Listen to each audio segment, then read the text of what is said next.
Avadhuta Upanishad, verse 5. Paramam Gati means to attain the supreme goal of Jivan Mukti, liberation from the I-ness fetter while living. Paramam Gati, supreme goal. It's a supreme goal. And what is the supreme goal? To get liberated while living. Yeah, because you have no guarantee whether it will happen when the last body arising falls. That is luck. We don't know whether it happens or not. So it's better while living I get liberated. How does the Avadhuta become free of the I-ness? The Avadhuta abides in the infinite consciousness, free from worldly illusions, wisely discerning between the manifest fourfold joys and the unmanifest Brahman. Yeah, so remember, the inquiry has not stopped just because he has attained Tattva Jnana. Tattva Jnana means the highest knowledge, the supreme knowledge of who am I. He attained that wisdom by seeing the collapse of the I and the re-arising and understanding that which is in this window, that non-dual state, that is me. This is Tattva Jnana, or if you can write the spelling for Delhi, Tattva Jnana. And Tattva Jnana simply means the true wisdom of who am I. Just because he attained that realization, he doesn't become overconfident and stop his inquiry. No. His viveka continues. And now what is his viveka doing? It's discerning between these joys, because these joys also arise and dip like waves. Suddenly there is pleasantness, suddenly there is gladness, suddenly there is euphoria, suddenly there is beatitude. And it continues for him non-stop. So he is discerning between them and the background of Brahman on which they are arising and falling. His inquiry does not stop. There is no overconfidence. Clear?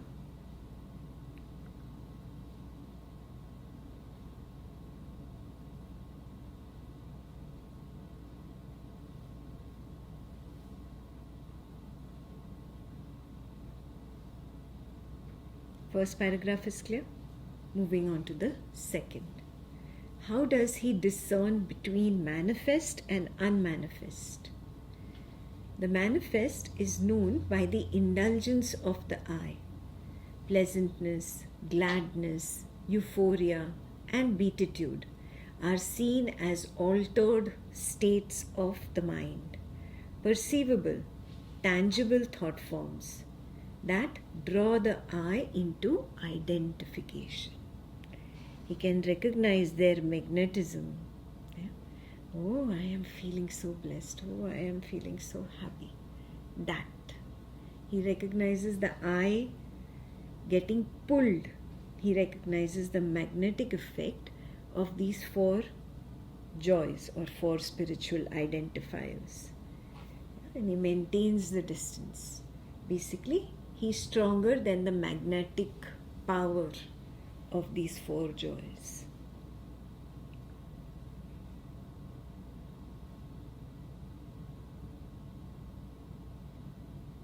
Why is it called tangible thought forms? Because they're tangible. Tangible as in you can recognize it. Can you recognize not I? No.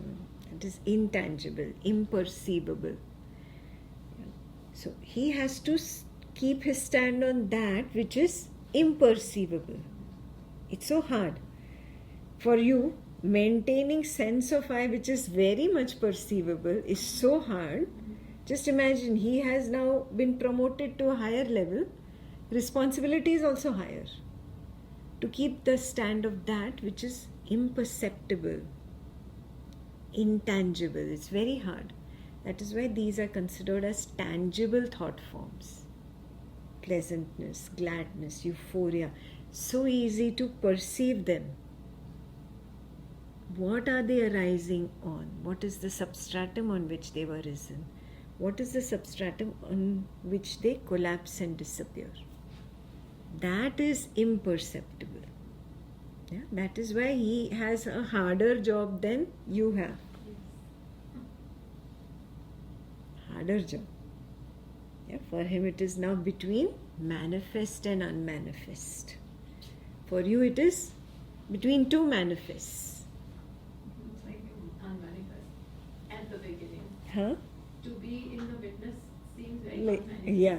non-tangible. Yes, as a beginner you feel it's not tangible. But very soon you recognize the sense of existing as so tangible, so tangible. Yeah, so we can only say this is very strongly tangible: sight, sound, smell, taste, touch, thought, feeling, sensation. And this is subtly tangible, the sense of existing, the lower I. For him, it is now the higher I. And these four magnetic happinesses. And they have a strong power. They are trying to pull him in. And that's where the fallen yogis have fallen, because of this exhilarating feeling. Oh, I am there. I have arrived. The moment you say, I have arrived, what has come back? Yeah, the lower I has come back. You've just got demoted. You have demoted yourself. Nobody else is demoting you. You have demoted yourself. Yeah, so it's a harder job for the Avadhuta. Clear? So the manifest paragraph is very clear. Manifest is known by the indulgence of the eye. Pleasantness, gladness, euphoria and beatitude are seen as altered states of mind, perceivable, tangible thought forms that draw the eye into identification. The unmanifest is not directly known, but realized after the dissolution of the I. It's not directly known. He sees that the joys are not subtler than the subtlest, nor imperceivable, nor undifferentiated, and not devoid of I-ness. This is how he does neti. How does he get there? He sees the joys. Are they subtler than the subtlest? No. So he gets the four joys out. Are they perceivable? Yes, they are very perceivable. They are not imperceivable. So they are out. The unmanifest is imperceivable. It is subtler than the subtlest. These two are clear.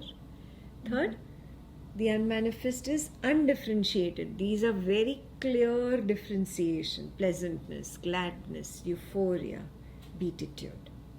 Yeah? That is undifferentiated. So this is not the unmanifest.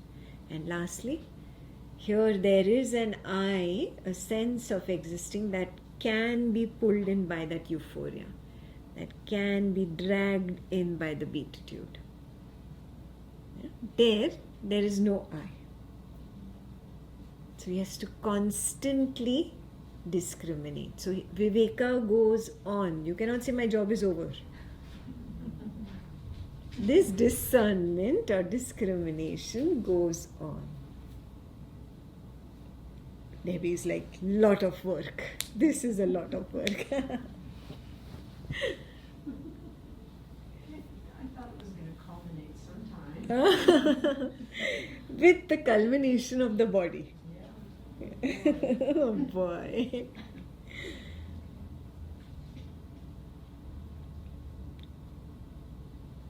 Clear? The difference between manifest and unmanifest is clear. His level of sadhana is clear. His level of viveka, how he is discerning, is very clear. Now, how does he do it? After recognizing the first collapse of the I. How does he strengthen his position? That is on the next page. Once discernment brings clarity between the manifest and unmanifest, the Avadhuta filters out the gross with one-pointed devotion, hence purifying the I sense. The I realizes it lies beyond the waking state. The I realizes it lies beyond the dream state. The I realizes it lies beyond the deep sleep state. You don't recognize it yet. Do you see it? For him, the collapse has happened. The re-arising has happened. Now, there is a clarity. Oh, I am beyond the deep sleep state. Yeah? I am beyond the dream state. And when it comes to the waking, I am beyond the waking. Yeah? He's filtering out the gross from the subtle. Remember that. He's filtering out.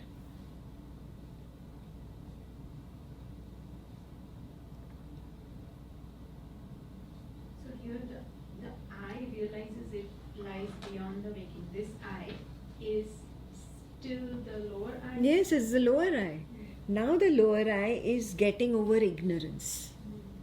How does it get over its ignorance? First, it wanted to identify as the waker in the waking state. It wanted to be the dream character in the dream state.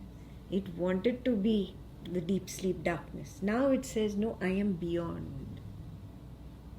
So, it's an enlightened lower witness that has come out now. Yeah, for this stage to happen, remember, you have to have culminated with all four happinesses. Priya, Moda, Pramoda and Ananda. All those four levels should have happened. You should have completed one proper collapse of the I and the re-arising and the Jagrit Sushupti in deep sleep, dream, waking, coming to the Nirvikalpa Samadhi, coming to Sahajasthiti.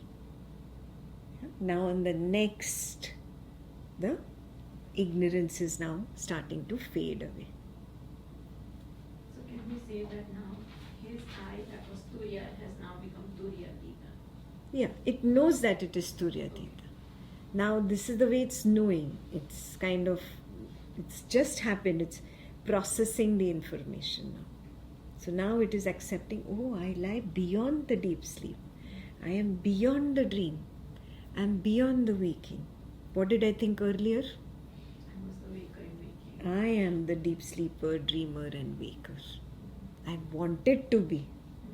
Now there is a clear understanding. The lower witness awakens. Is the understanding here happening? Yeah. That which was again and again slipping finds a way to not slip now. Finds an understanding that will now steady it. It doesn't stop there, there is more. The I quit seeking identification in the manifest.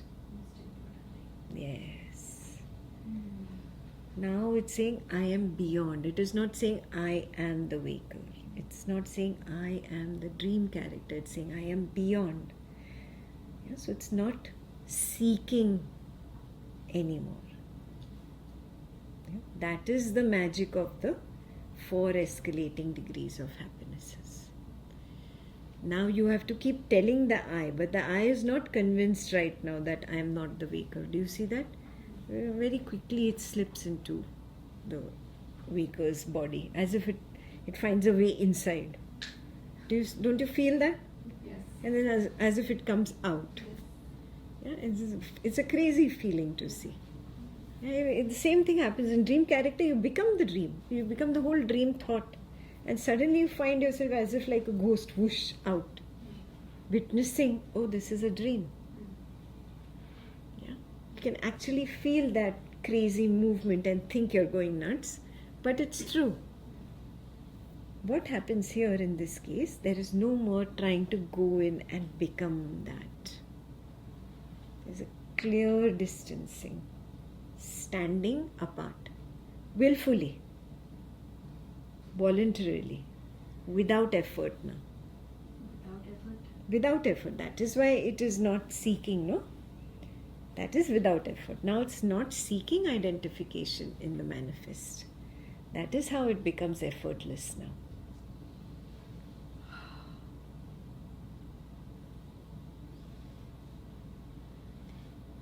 It doesn't stop there. The I recognizes that it is the common witness to the wake, dream, sleep illusion.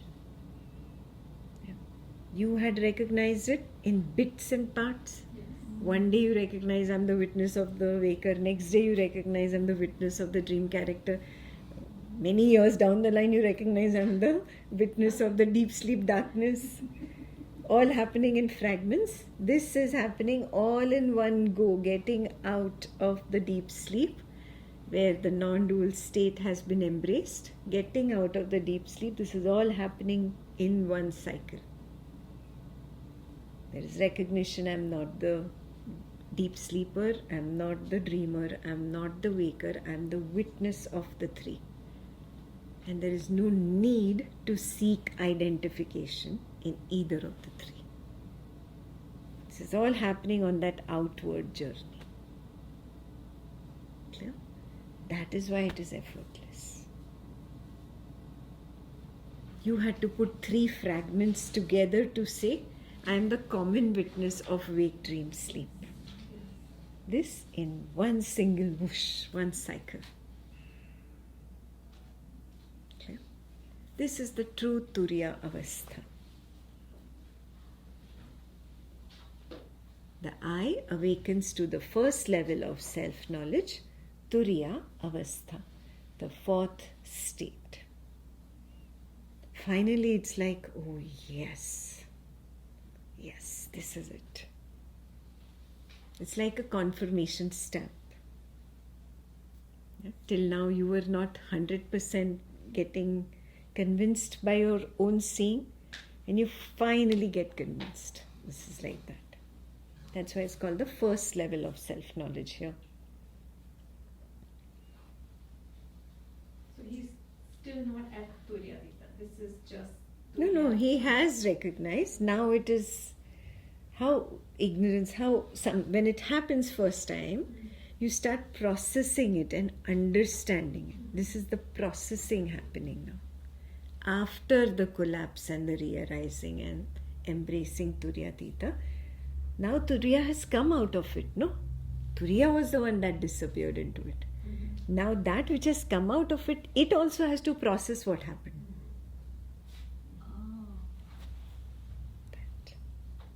that which is not is processing all of this. So amazing. Because that its job is to continue till Deha Mukti, remember? Now, so that it lays down lesser and lesser obstacles, it needs to process what has happened. Otherwise, it will continue the same thing. Then, what's the point? Why get enlightened then, if there's not going to be a change in the I sense? The I sense transforms. This is the transformation of the I sense. There is a question. Hmm. Is it the Turiya it's the Turiya, the I sense that wants to find its truth, right? Yeah. It's like that's what it's processing the answer. No. Okay. I've broken it down into how it's processing.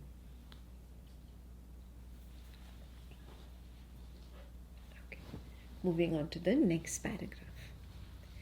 When established as the fourth, the I dispassionately distances from misidentification with the three states.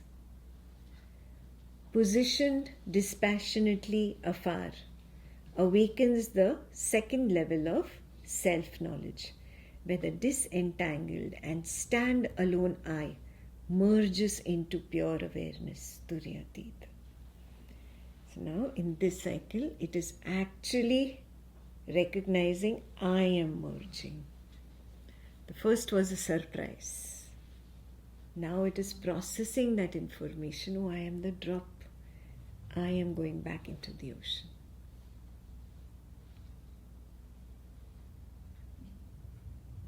So now tell me, from this, Who was ignorant in this whole process? Was it the waker, dreamer, deep Witness. sleeper, I or not I? Witness. Only I. Only the witness consciousness. Only that is ignorant. Who gets enlightened? Witness. I.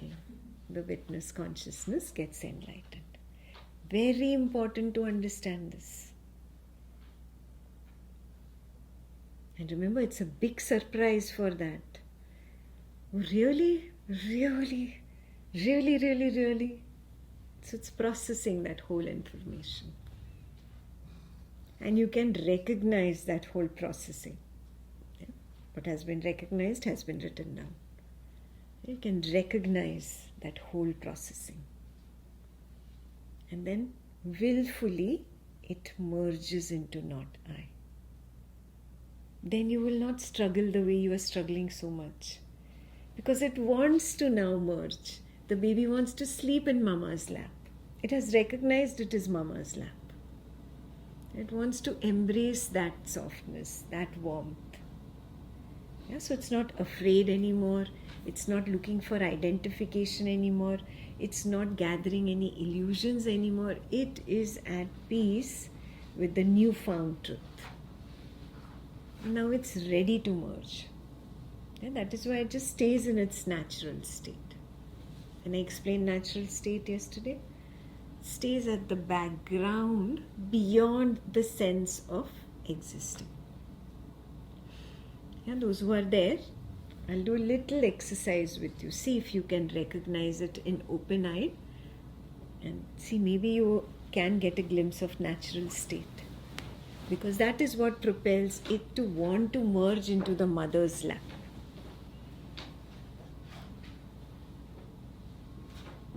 Okay. You finished writing. You cannot write the process. You do the process. Just observe whatever you have in your hand, pillow, book, whatever, pen, whatever you have. Huh? Take your attention that the I is knowing the book or the pillow, whatever is in front of you. The I is knowing. There's the sense of existing knowing the I.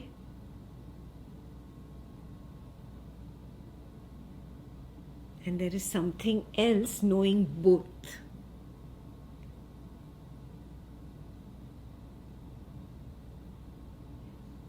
That's natural state. That is the natural state. So he's there. Where there is something knowing both. Precious, no? That is the sahajasthiti, natural state.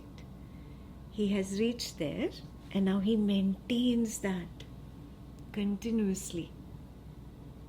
And when the waking ends, the thirst, the yearning is to go sleep in mama's lap. The dream collapses. When there's deep sleep, there is knowing I am close to mama's lap. And then there is just the collapsing of the sense of existing into that. Then there is no knowing. There's simply being, Satchit Ananda. Yeah. So if this was too distracting with so many people here, do this on the walk. Go stop, stand, look at the tree. Who's looking at the tree? See the eye, see the tree. Then focus on the sense of existing. The I sense, that is knowing the I looking at the tree. And then there will be something else that is seeing the witness and the I looking at the tree. The whole scene. That's the not I. You can maintain it. Each one of you can glimpse this. It's not hard. This be the same as the one that knows the sense of I. Yes. Because it has to be separate from the sense of I to know the sense of Correct. Yeah. in the close eyes. Yes, yes. Even in open-eyed, open-eyed, yes. I'm just explaining to you sahajasthiti, the natural state. Because of maintaining the natural state, it easily sleeps into Turyatita because it's not interested in what the eye is looking at. The tree is not important here.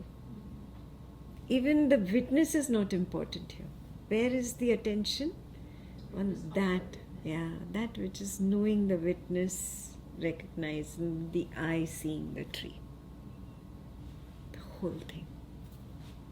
That. Yeah, so this is precious. Attempt to get there tomorrow. Tomorrow is my last chance to do a very nice long samadhi. Yes. Let me dive deep into samadhi. After the samadhi is over, after a good long samadhi, very slowly get up. Don't create the whole thing and bring back the witness to the waker level. Very slowly get up. Go for a walk, maintaining that same samadhi state. And see, can you recognize that? The not I. Knowing the witness as well as the waker in the waking world. Clear? Even if you get a tiny glimpse, it is precious. I was not able to write the whole thing, but in my mind's eye it looks like this. Can I show you? Yeah.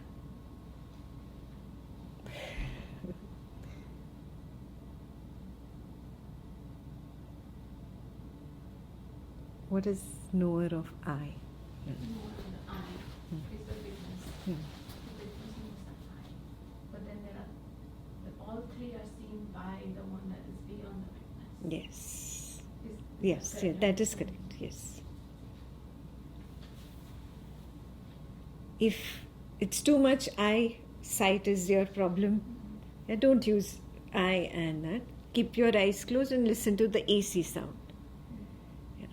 There's the ear and there's the AC sound, and there's the witness that is knowing that there is the ear and the AC sound. There's basically a sound wave, nothing else. And then there is something else knowing this whole scene of the witness knowing the sound. That is the not I. Sahajasthiti, natural state. Maybe is that the silence encompassing everything, or is it beyond that silence? It's beyond the silence. It's beyond the silence. You see it. You have to see it. Huh? Don't create intellectual ideas. First see it. Attempt to get a glimpse. When you're very quiet, not with other people, when the eye is not standing tall, when it's quiet, you'll be able to see it. Yeah. Tomorrow, morning's walk, see that you attempt to see this. Attempt to get at least a tiny glimpse. And it's easier after a nice, long, closed-eyed samadhi.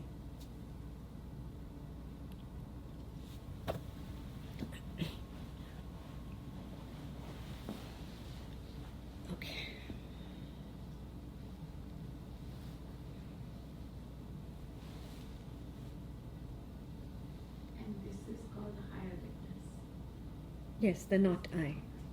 Attempt to see what is the Avadhuta doing. That is his level of viveka. He's staying there. Not at this level, not the witness that is knowing this body-mind.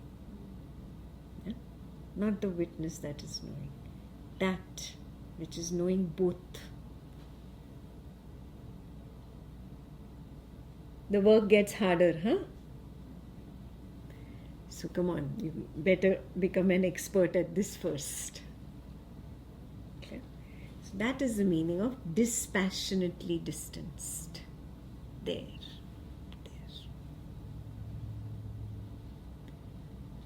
So I'll read that line again. Positioned dispassionately afar awakens the second level of self-knowledge, where the disentangled and stand-alone I merges into pure awareness, turyatita. The merging of the I into awareness is known by awareness itself. Are you getting it? Because he has maintained it in open-eyed, he recognizes that the merging of the I into awareness is known by awareness itself. The not I knew that the I collapsed into me. The not I knew that the I re-arose out of me. It's the not I knowing it.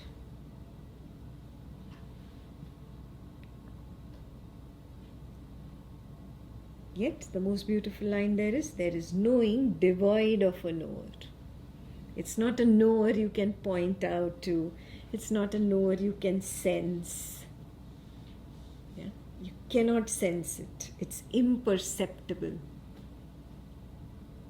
But there's the realization of knowing devoid of a central knower. Clear? You realize what I'm telling you, you have glimpsed it. Isn't there something telling you, yes, I know this, I'm just not able to get there right now. Right? No?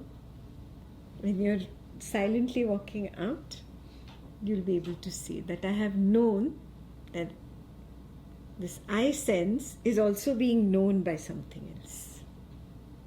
I cannot take that stand of that knower, but I can feel it is there. I can feel the presence. That is why the word presence has been coined for it. It's a presence. I can recognize there's a presence. That presence is knowing, the witnessing, knowing the waker. Okay.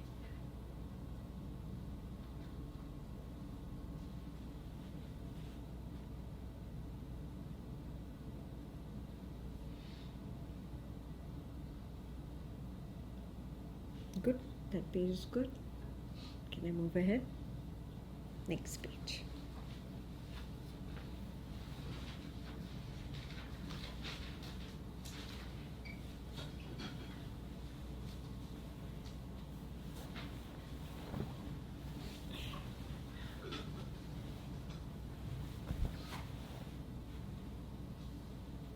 The recognition of the knowingness field to be devoid of a central knower is Turyatita. The Avadhuta's ultimate self-realization of being beyond the fourth. So when does he realize it? When he sees it both in deep sleep, when the eye collapses and re-arises, and he sees it in that entire cycle of deep sleep to dream to waking and back. That's when it is confirmed. That's when he claims that I have attained the realization of Turyatita, means being beyond the fourth. Turya is fourth. Tita, Atita, beyond. So Turyatita is beyond the fourth.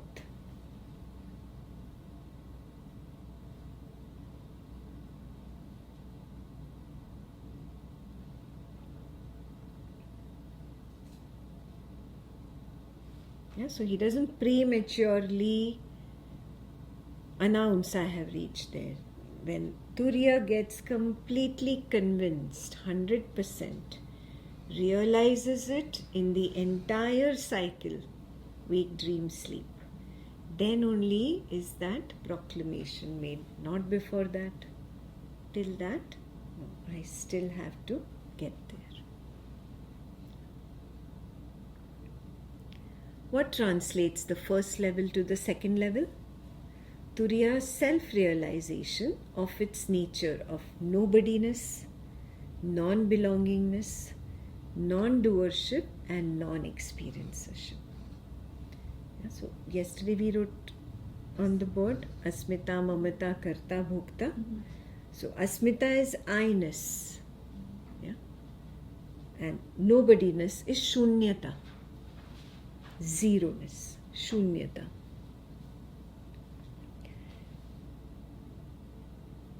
Can you write it for her, please? Yeah. And Mamata was belongingness. Yeah. So non-belongingness is amamata.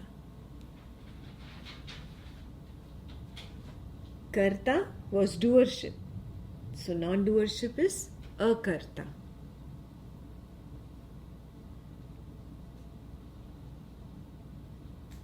Bhokta, experiencership. So,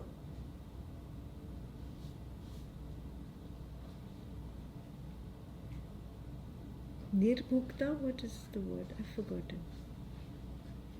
अभोक्ता, निर्भोक्ता, अभोक्ता कर लो अभी के लिए. We'll correct it later. I've forgotten the Sanskrit word. So, And what was for mamta? Amamta? yeah. So he recognizes, he wakes up to the reality, I am nobody, I do not belong to anybody, I am not the doer in the waking, dreaming and deep sleep states, I am not an experiencer of the waking, dreaming and deep sleep states. This is the processing that the I is going through. Please remember the I's process of getting enlightened. So now it's going through this realization. That is how the first level of knowledge of Turiya gets translated to Turiyatita. This provides the impetus for the renunciation of the I into the ocean of infinite awareness, actualizing Turiyatita. That means it collapses willingly, voluntarily. Now you can't say collapse, now you have to say the word merges. It merges. Or it embraces Turiyatita's lap. It wants to willfully go there now. Yeah, so the difference between you and him, the Avadhuta, is you struggle. The I does not want to rest, relax, or collapse into the awareness. For him, the I has realized I am nobody. It has realized nothing is mine. It has accepted I am not the doer and I am not the experiencer. The acceptance, the acknowledgement, that realization makes it want to merge with Turiyatita. So there is no resistance for him. Zup, it's gone. Zup, it's gone. Yeah? So Nirvikalpa Samadhi happens for him very easily, on command. Anytime. Okay. What hinders the two levels of self-knowledge? The two levels of self-realization are ungraspable through righteous action. This is the main part of this verse, which is karma. I will do good karma and Turiya will collapse into Turiyatita. Is it possible? Not possible. Do zillion amounts of good charity and service and donation and helping people and doing whatever you do. Do all righteous actions. Do all good karmas. But there is no guarantee Turiya is going to collapse into Turiyatita. So one is clear. The first one is clear. Second, the two levels of self-realization are unachievable by holy rituals. Do how much ever worship you want. Take the candle around the idol a zillion times. Do human worship. Chase gurus. Chase 1,000 gurus. Touch their feet. Are you going to get there? No. Rituals are not going to make Turiya collapse into Turiyatita. Truth realization or Tattva Jnana is not achievable through rituals. Doesn't matter which religion. You can't say, oh, my religion is better than your religion. My religion has some rituals which will get me there. No. Avadhuta says, no. This is the very clear, exact translation of the verse. The two levels of self-realization are unobtainable by good progeny. This is also a myth. If I have good progeny, I have a good son or daughter who goes and does a lot of pilgrimages and goes to that holy place and does sadhana, then I will get good merit from his rituals and rites. No, not possible. Yeah. Not even good progeny. The last, it is inaccessible by wealth. You cannot buy it. Obviously, wealth is one of the eights. You cannot buy it. Yeah, that is the verse. The verse has these exact words. So, Yeah. Ramana Maharishi and all that, their parents would not have been self-real. No. No guarantee. Self-realization is personal. Yes. Only Turiya collapsing into Turiyatita. That is the only way Tattva Jnana is possible. So if I see it doesn't mean my parents see it. No. They will have to make their own effort. Yeah? Just because you see it, there is no guarantee your parents will see it. No. They have to make their own effort. So become very clear about this. Progeny cannot get me there. Wealth, how much ever wealth I make, cannot get me there. Rites and rituals, doesn't matter which religion you belong to, cannot get me there. And good karma, good action, good deeds, righteous deeds, cannot get me there. So what is the only way left? Self-inquiry. Yeah? Jnana marga. Jnana is knowledge. Whose knowledge? Ekta gives me the knowledge and I memorize it, intellectualize it. I'll make a beautiful poem out of it. Is that sufficient? No. You have to see. Ekta's knowledge is borrowed. It must become self-knowledge. Swarupa Jnana. I cannot rely on borrowed knowledge. Somebody is giving me the knowledge, the Avadhuta is giving me the knowledge. I am grateful that I got a tip. I turn within. I only manifested that knowledge as an excuse so that this mind would finally turn within. Yeah, so I gave it that projection. Now I have to turn within. I have to go in samadhi. I have to recognize that I, the Turiya, collapse into Turiyatita. And there is still knowing. That means I am Turiyatita. Otherwise, who knew that the Turiya collapsed? So it has to be Swarupa Jnana, my own insight, not borrowed from elsewhere. Clear?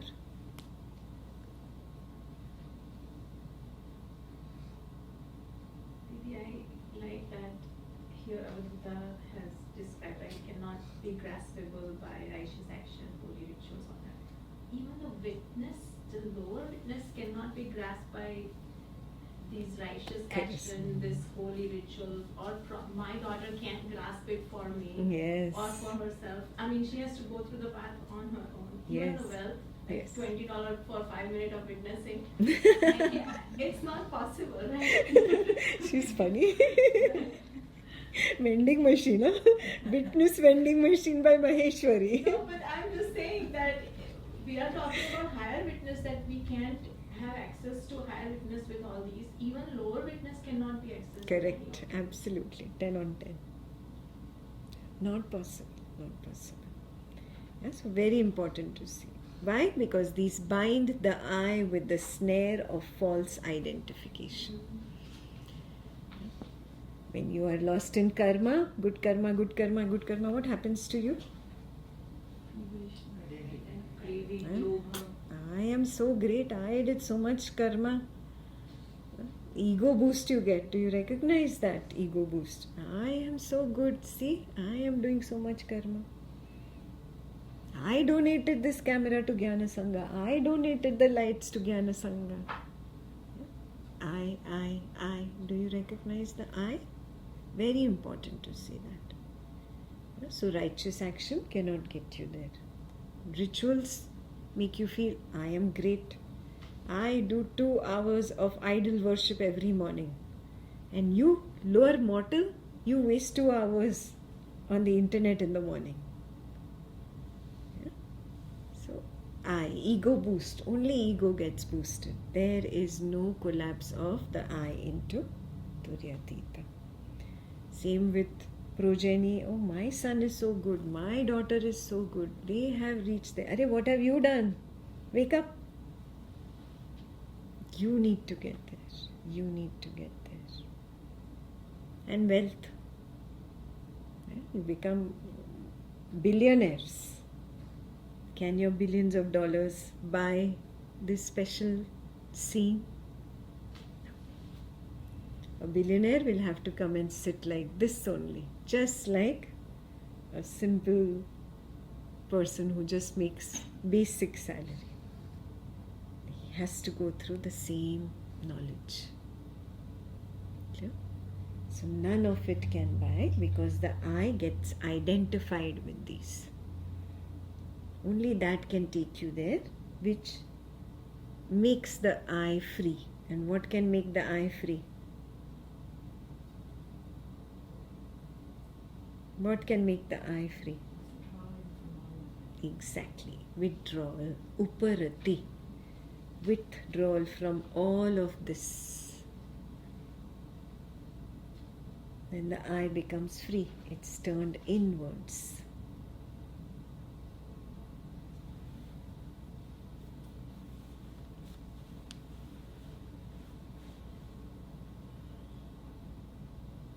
Can it turn inwards if it is caught up with one of these outside?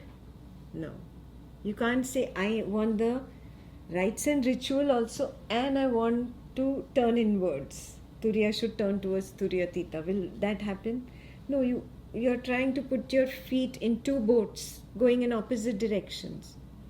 You're going to sink. Do you get that?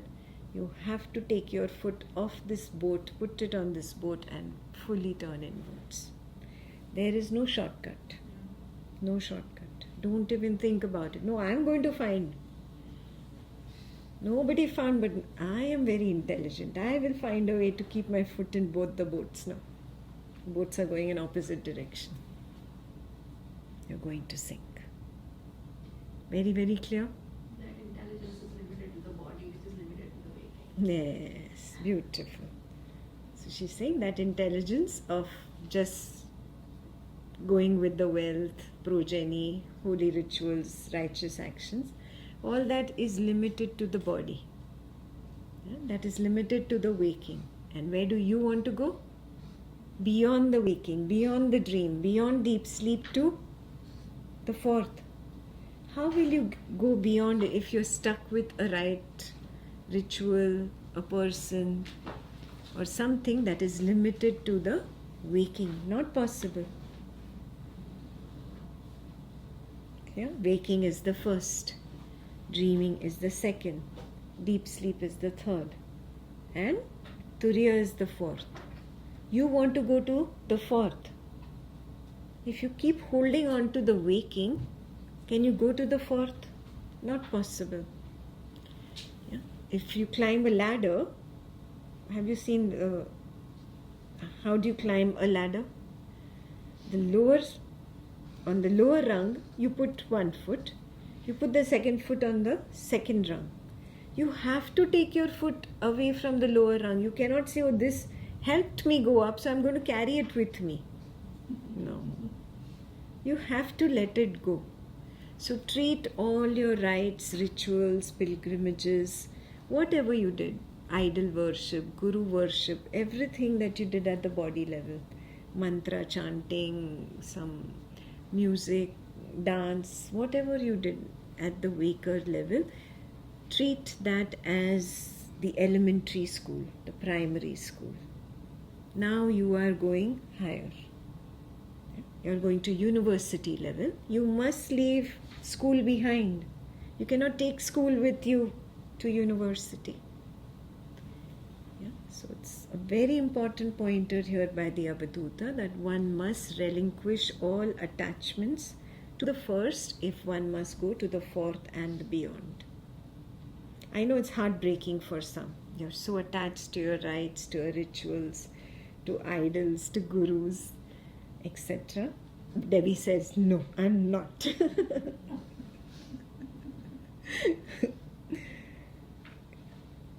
There's so much attachment for some of us, there is a heartbreak involved.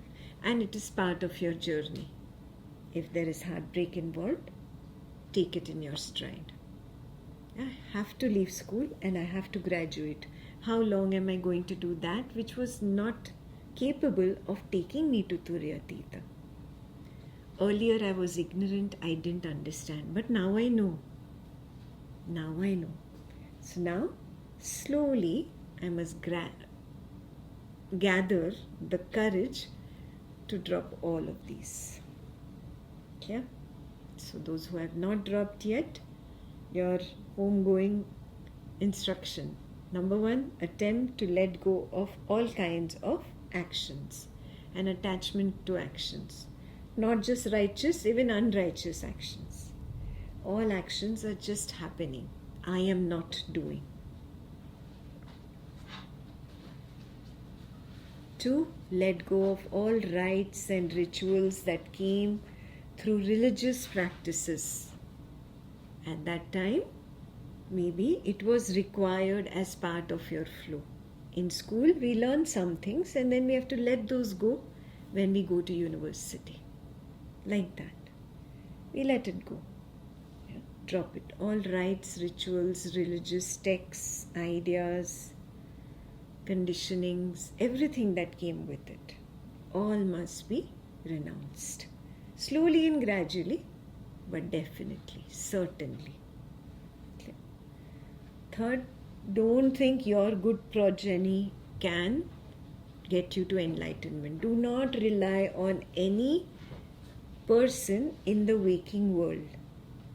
Yeah, recognize this waking itself is an illusion. How can illusion take me to reality? I have to debunk this illusion completely, including the progeny. Yeah, I know this is again attachment. I'm not saying you have to leave your house or leave your progeny. All I'm saying is don't have unrealistic expectations of them. It's not real.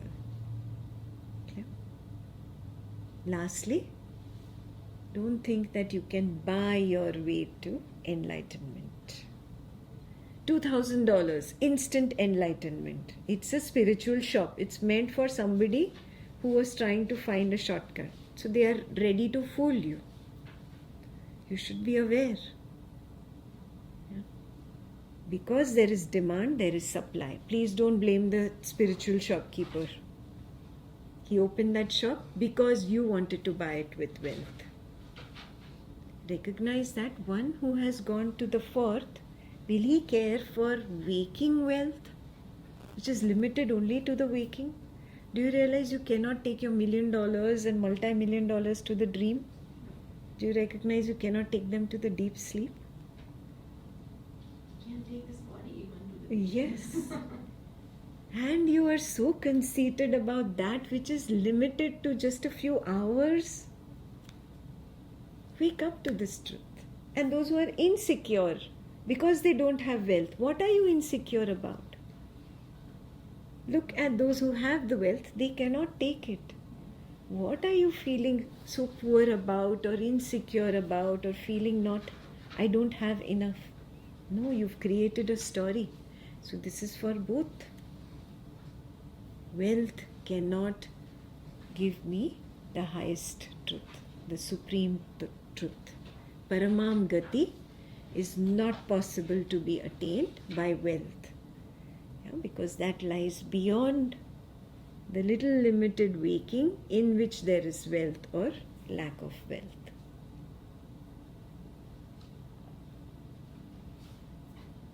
Good.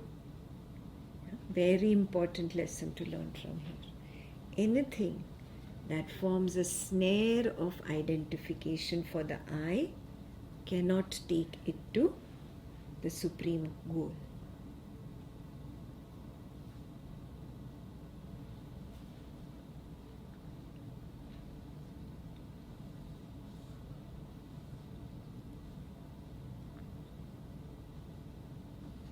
Good.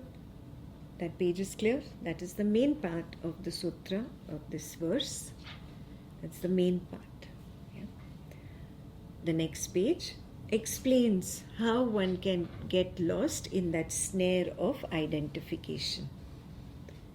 The illusory doing and experiencing of the I, limited to the waking, augments the imaginary sense of identification either with the ritual you're doing or the righteous action, or identification with the progeny, or identification with the wealth. And then that brings up belongingness to the ritual, belongingness to the righteous action, belongingness to the progeny, or belongingness to the wealth. Then comes doership. I did it. I did the righteous action. I have such a good progeny. Yeah, I did something right. I created this wealth. So that is all doership. I am doing the holy ritual. And there is experiencership. That's see, I experience the good effects of all that I did. Whether it was righteous action, holy ritual, a good progeny, or wealth. So see, the story is created around that illusion itself. It's all imaginary. All imaginary. What is reality? It's just the sight, just the sound, just the smell, just the taste, just the touch, just the thought, just the feeling, just the sensation.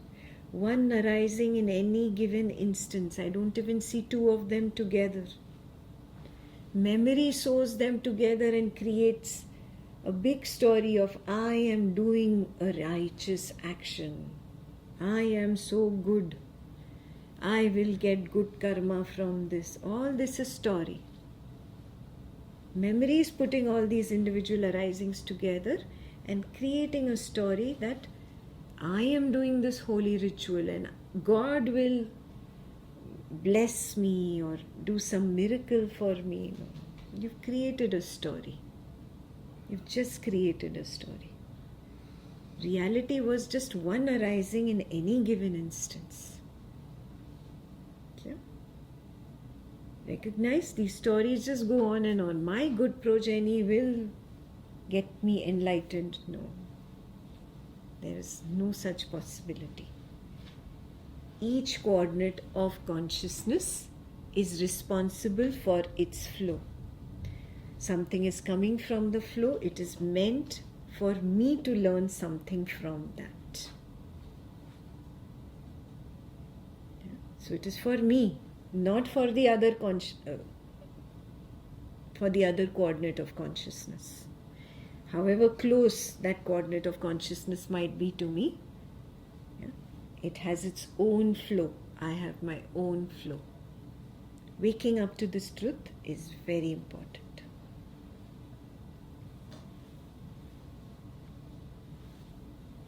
With wealth, I'm going to change my flow. Is it possible? Doesn't matter however rich you are. Same arisings that were meant for you to learn a lesson will arrive. Sight, sound, smell, taste, touch, thought, feeling, sensation. They are bound to arrive. They are bound to knock at your door.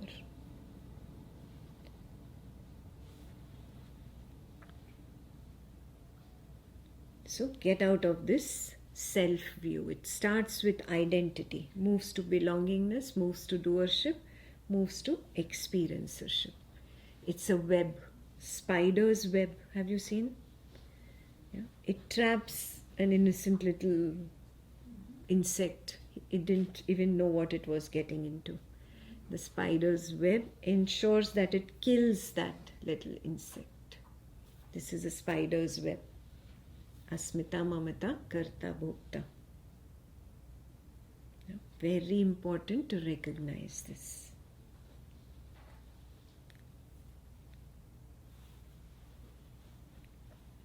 Good. Can I move to the next paragraph now?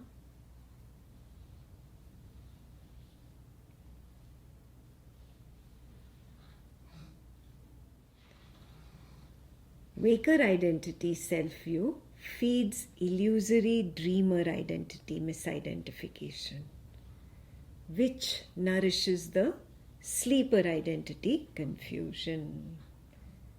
Do you see that? From one, the identity view goes into the other, So if in the waking I am overwhelmed by that whole identity view and I strongly believe in the egoistic I, it is going to percolate into the dream. I'm going to see similar egoistic dreams, and the same into the deep sleep. I am absent in deep sleep.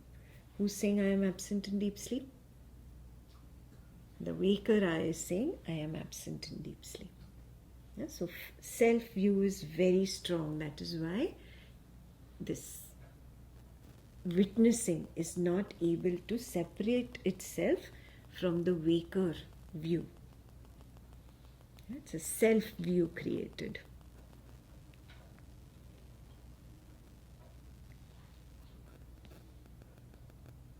Waker, dreamer, sleeper, conflation tendency. Conflation means mixed up.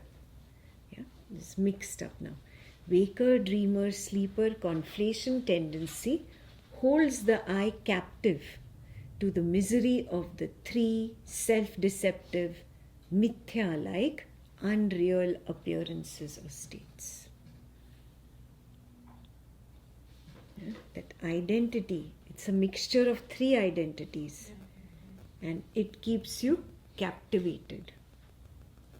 Captivated with what? All appearances called mithya in Sanskrit. Okay? You can write mithya. Mithya is an unreal appearance. Okay.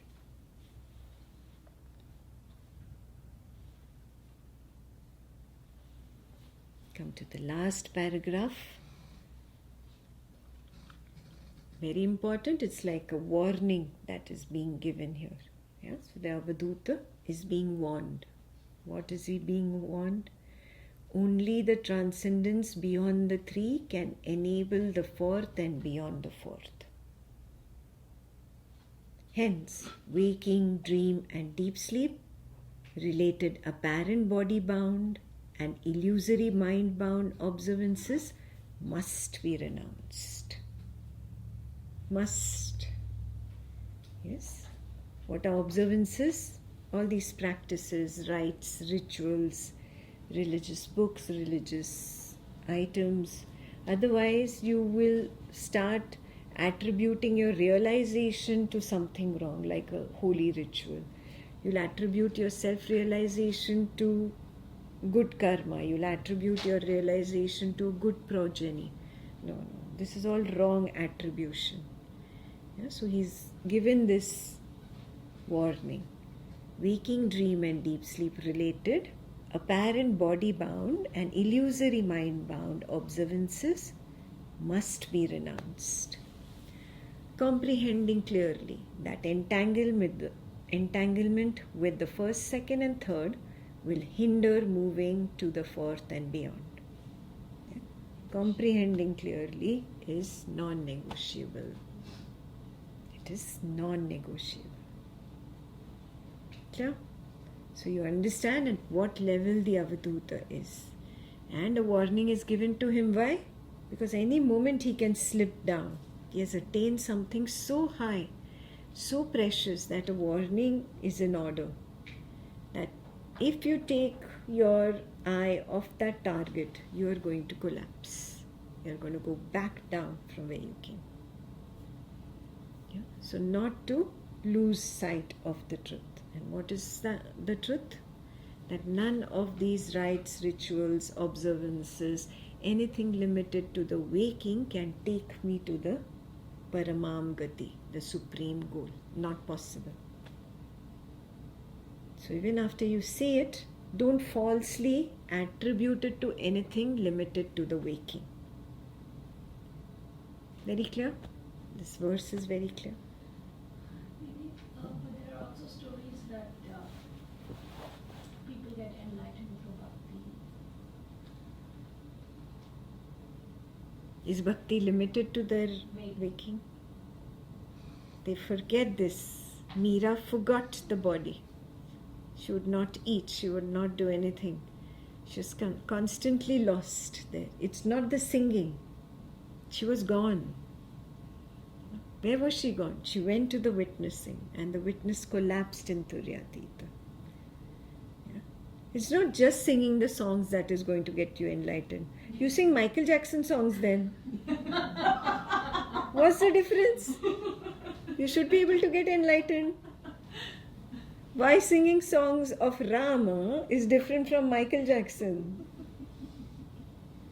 So singing, dancing is not going to get you there. So she was.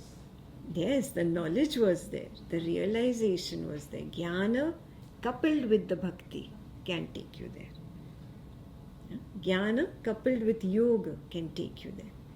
But without jnana, it's not possible. If you don't recognize only witnessing, how are you going to take the step beyond the waker? Very clear? Yeah, so these must be understood in depth. Even in Meera's bhajans, she's saying that I no longer am this. Yes. I have become Krishna. That she Yes, was. Yeah. yes. So that understanding is very important. Not memorizing those words and just repeating like a parrot. Understanding from where those words came. Can I get to that state? I have become Krishna.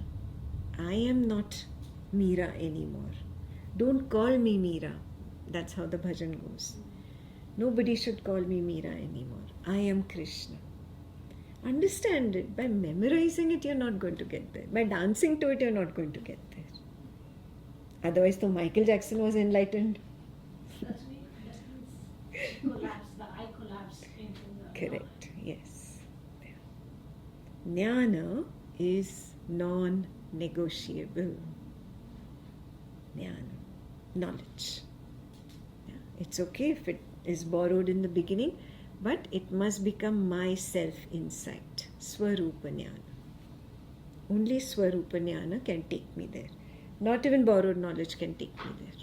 Just because you say so, so I believe. Now I should get there. No. Not possible. It's like saying, I will not get into the swimming pool. I will stand at the shore. You are a superb swimmer. Great. I'm looking at you, I'm learning. Yeah, but I'm standing outside the pool. Now I should be awarded the badge of the champion, swimming championship.